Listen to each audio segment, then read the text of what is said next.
Carlos Sainz just pulled off an absolute masterclass in the pre-season testing with Williams, setting the fastest lap of the second day in Bahrain and pounding out a ridiculous 127 laps in the FW47. And let's be clear, it wasn't just a flashy one-off lap. Nope, this was a statement. His consistency, adaptability, and downright terrifying pace across different stints have got the entire paddock talking. Williams, a team that spent years desperately trying to claw its way out of the back of the grid, suddenly looks like a legit midfield threat. And let's be honest, nobody had that on their 2025 F1 bingo card. This test result doesn't just hint at potential. It screams that something big might be brewing for the team from Grove. But Sainz's performance in Bahrain wasn't just about raw speed. His long-run pace, tire management, and ability to extract performance in different conditions suggest that Williams may have finally built a car that can consistently fight for points. Yep, you heard that right. Williams, the team that's been struggling to stay relevant for years, might actually have some serious firepower this season. Now, let's address the elephant in the room. How the hell did Sainz manage to outshine drivers from teams with way stronger track records? What kind of sorcery did Williams pull off with this FW47? And, most importantly, what does this mean for his battle with Alex Albon for team supremacy? Before we dive into the nitty-gritty, do me a favor. Smash that like button, subscribe to the channel, and hit the notifications bell so you never miss out on the latest F1 drama. Alright, let's get into it.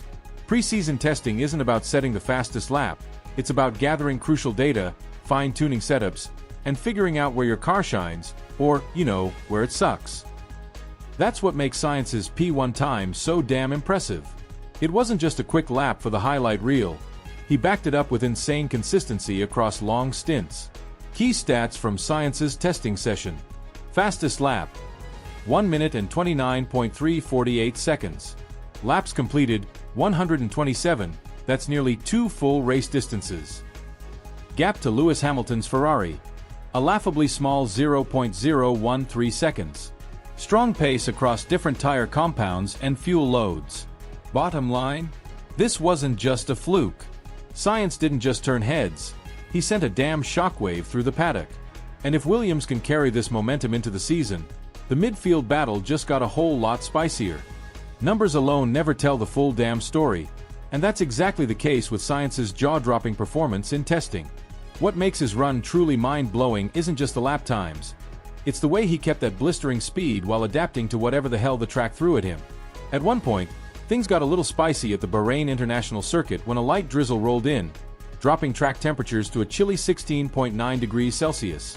That's the kind of weather shift that turns a smooth session into a skating rink, and a few big names felt the pain. Lewis Hamilton, Charles Leclerc, and Isaac Hadjar all found themselves wrestling with their cars like they were driving on ice. But Sainz, the guy was unfazed. While others were fighting to keep their machines pointing in the right direction, he kept pushing, even improving his lap times, proving that the FW47 can handle changing track conditions way better than anyone expected. And even when he did have a small whoopsie, a quick spin at turn 1, he didn't panic.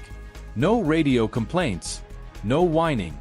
He just sent it, got back into rhythm, and then, get this, went even faster in the following laps. That's some serious cojones right there. This kind of performance isn't just about Sainz's skills, though, let's be real, the dude is killing it. It suggests that Williams has finally built a car that's stable, balanced, and forgiving enough for a driver to push it to the limit without fearing for their life. Williams has spent years clawing its way out of the back of the grid, desperately trying to be more than just a midfield meme. But this year feels different. James Vowles, the team principal, has been keeping expectations in check, calling the FW47 an evolution of last year's car. But behind the scenes, the team isn't being so modest. Internally, they're buzzing, because they believe this might just be the biggest performance leap they've made in years. So, what the hell did Williams do to turn this thing into an actual weapon? Here are the biggest upgrades they've brought to the table for 2025. 1. Weight reduction. Less fat. More speed. The FW46 was chunky, one of the heaviest cars on the grid. That extra weight was bleeding lap time and hurting performance in ways that were hard to ignore. But Williams has been hitting the gym, trimming every unnecessary gram to get as close to the minimum weight limit as possible. The result? A car that's not only quicker in a straight line but also way easier on the tires. 2. better tire management. No more chewing through rubber. In past seasons, Williams had a nasty habit of destroying its tires way too quickly, forcing them into boring, ultra-conservative race strategies just to survive. But the FW47? This bad boy is way gentler on the rubber, which means Williams can be way more aggressive on race days. No more playing it safe. This car wants to fight. 3. Aerodynamic efficiency. Finally figuring out fast corners. Williams had two major problems in previous years. High-speed corners? Sketchy as hell. Drag levels? Like trying to drive through glue. The FW47's revamped aero package has fixed both issues. Now, the car is planted through fast corners while still slicing through the air efficiently. This means it's competitive across all types of circuits, not just the ones where straight-line speed is king. 4. Predictable handling.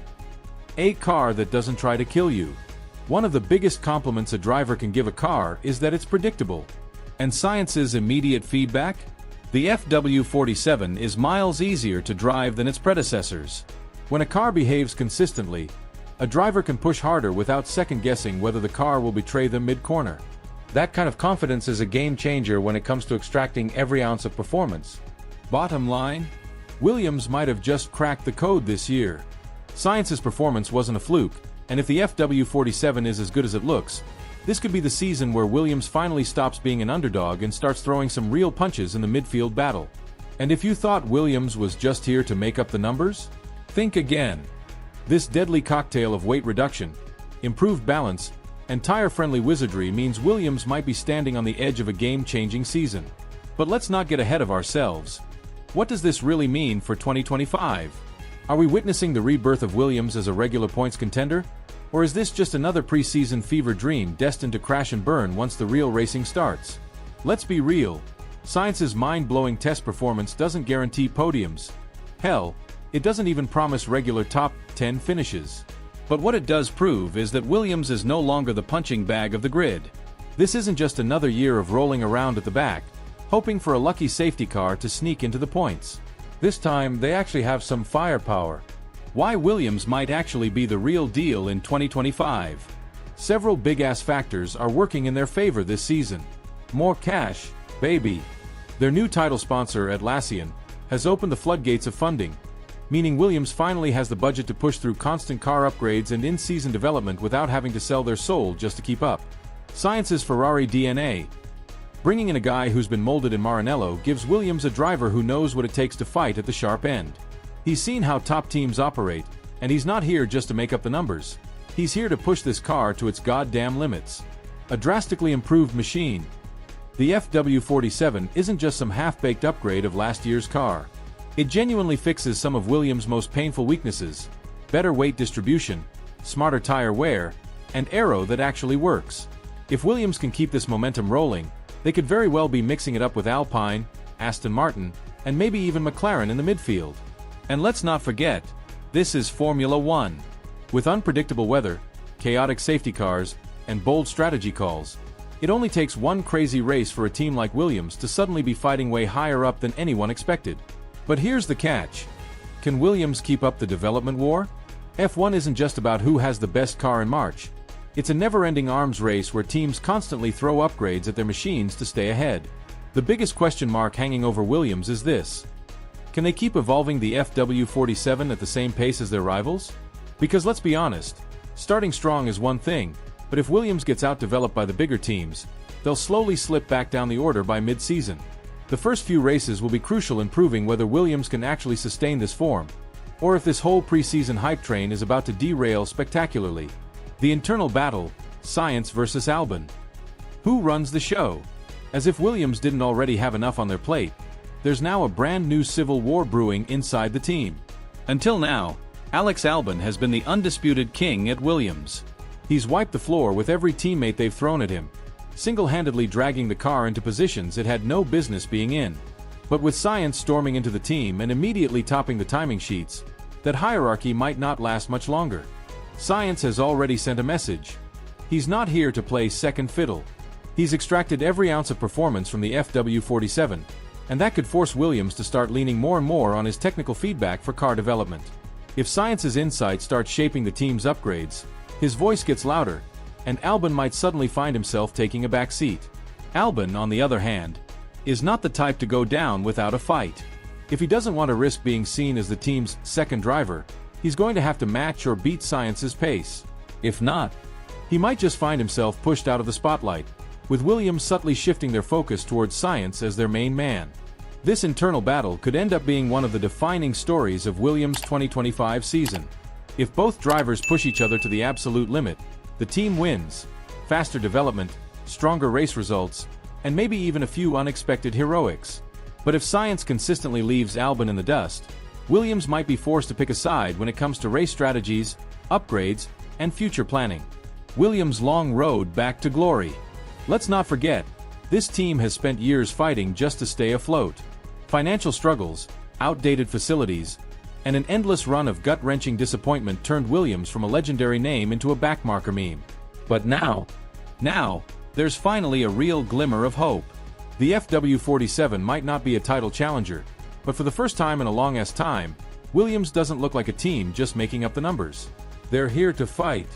And if this test is anything to go by, 2025 might just be the year Williams starts scaring the big boys again. For the past decade, Williams has been stuck in a never-ending nightmare, watching from the sidelines as the once great team slid further and further down the grid, unable to keep up with the relentless progress of its midfield rivals. While other teams were out there developing rocket ships, Williams was left scraping the bottom of the barrel, struggling just to stay afloat. But now, there's a real, undeniable shift in the air. After Carlos Sainz's jaw-dropping preseason testing performance in Bahrain, there's a genuine sense that Williams might finally be dragging itself out of the abyss. And this isn't just wishful thinking or PR spin. There's actual hard evidence that something big is happening in Grove. This isn't just a minor step forward. This is a major leap. Science's P1 finish, rock-solid pace, and tire whispering skills don't just suggest that the FW47 is better than its predecessor. It suggests that Williams has built a genuinely competitive machine. A car that isn't just fast in one specific condition, but one that can deliver consistent performance across different tracks, temperatures, and race scenarios. Of course, there's always the elephant in the room. Pre-season testing means jack shit if you can't back it up when the lights go out. The next step? Absolutely critical. Williams has to carry this momentum into the first few races. They must prove that this strong pre-season form wasn't just the result of glorified hot laps, low fuel gimmicks, or perfect testing conditions. Bahrain's season opener is where the truth comes out, and if Williams can actually put solid points on the board in a real competitive environment, it's game on. That would send a message to the entire grid. We're not here to mess around anymore. Williams finally has the tools to fight back. But this isn't just about one good test session. This time, Williams actually has the key ingredients they've been missing for years: the money, the machinery, and the manpower to stay in the fight. Moneybag big money backing from Atlassian. This isn't just some logo on a wing. This is the biggest financial boost Williams has had in decades. More cash means more upgrades, more development, and no mid-season drop-off where they're left watching other teams leave them in the dust. In modern F1, car development is just as important as raw speed, and now Williams actually has the firepower to keep evolving the FW47 throughout the entire season. Racing car, a legitimate contender of a car. Unlike previous years where the Williams car felt like a shopping cart on ice, the FW47 actually looks stable, planted, and responsive. It's a car that's balanced, handles tire wear way better, and actually gives the driver confidence to push. That's a night and day difference from the sketchy, unpredictable messes they've put on track in recent seasons. Crown the science factor. Williams finally has a proven race winner leading the charge. Science isn't some rookie learning the ropes. This is a driver who's gone wheel to wheel with the best, who knows how to squeeze every last bit of performance from a car in development. His time at Ferrari and McLaren gives Williams something they've desperately lacked: a driver who understands how top teams operate and can guide the car's evolution over a full season. Science versus Albon. The battle for supremacy. Let's not forget, this isn't just about whether Williams can fight in the midfield. There's also a war brewing inside the team. Until now, Alex Albon has been undisputed as Williams' top dog. He's been dragging lackluster machinery into Q3, punching above his weight, and establishing himself as the main man in Grove. But Science's instant impact changes everything. He's already made a statement in testing by outpacing the entire damn grid, and if he keeps that up, Williams might start shifting their development focus toward him. For Albon, this is a make-or-break season. If he wants to hold on to his alpha driver status, he has to prove that he can match or beat Science's pace. Otherwise, the team might naturally start favoring Science's feedback, prioritizing his setup preferences, and, when push comes to shove, giving him the better strategy calls. This internal rivalry could be one of the most entertaining subplots of the 2025 season. If both drivers push each other to the limit, Williams wins. Faster development, better results, and a higher chance of stealing big points from the likes of Alpine, Aston Martin, or even McLaren.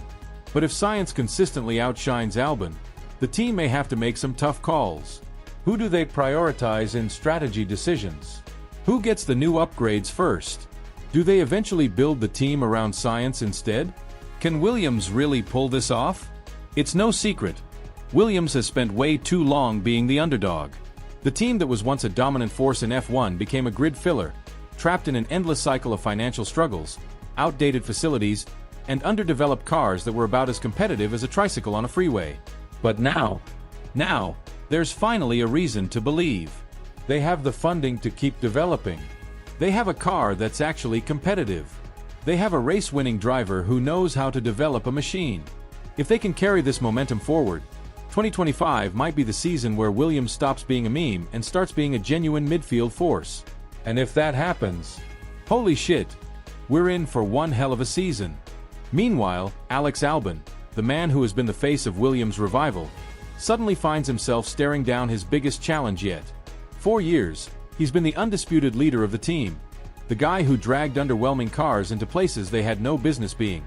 But now he's got Carlos Sainz breathing down his neck, and worse, Sainz has hit the ground running. Albon isn't just fighting for race results anymore, he's fighting for his place at the top of the team hierarchy. He needs to prove that he can match the relentless pace of his new teammate. If he can, Williams might just end up with one of the deadliest midfield driver pairings on the grid. If he can't, Science is going to take control of this team, becoming the clear leader, influencing car development, and eventually shaping Williams' long-term future around himself. This season could be a make-or-break moment for Williams, not just for the drivers, but for the entire damn organization. Williams' path to redemption. Can they keep up? 2025 might just be the year Williams finally hauls itself out of the basement, but that's only going to happen if they capitalize on this momentum. The raw potential is there, but in Formula One, potential doesn't mean shit if you don't back it up with consistent execution.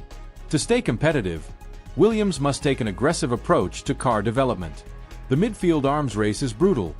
Teams like Aston Martin, Alpine, and McLaren aren't going to stand still. If Williams wants to be more than just a feel-good underdog story, they have to keep up with the relentless upgrade cycles. And that's only half the battle. Execution on race weekends, where championships are won or lost. In modern F1, the gap between a top 5 finish and going home empty-handed can be measured in tenths of a second.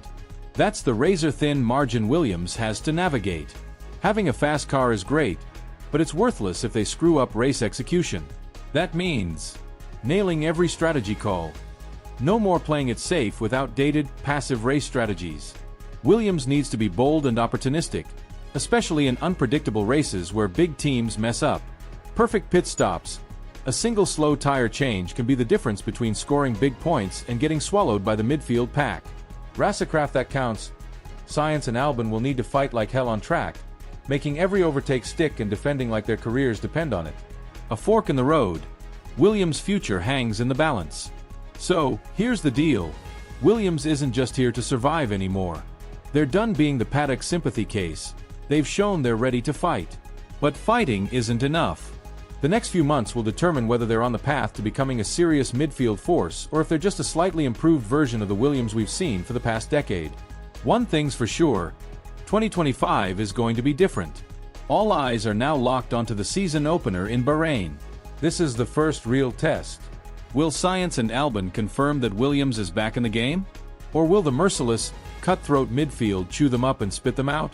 The answer is coming soon.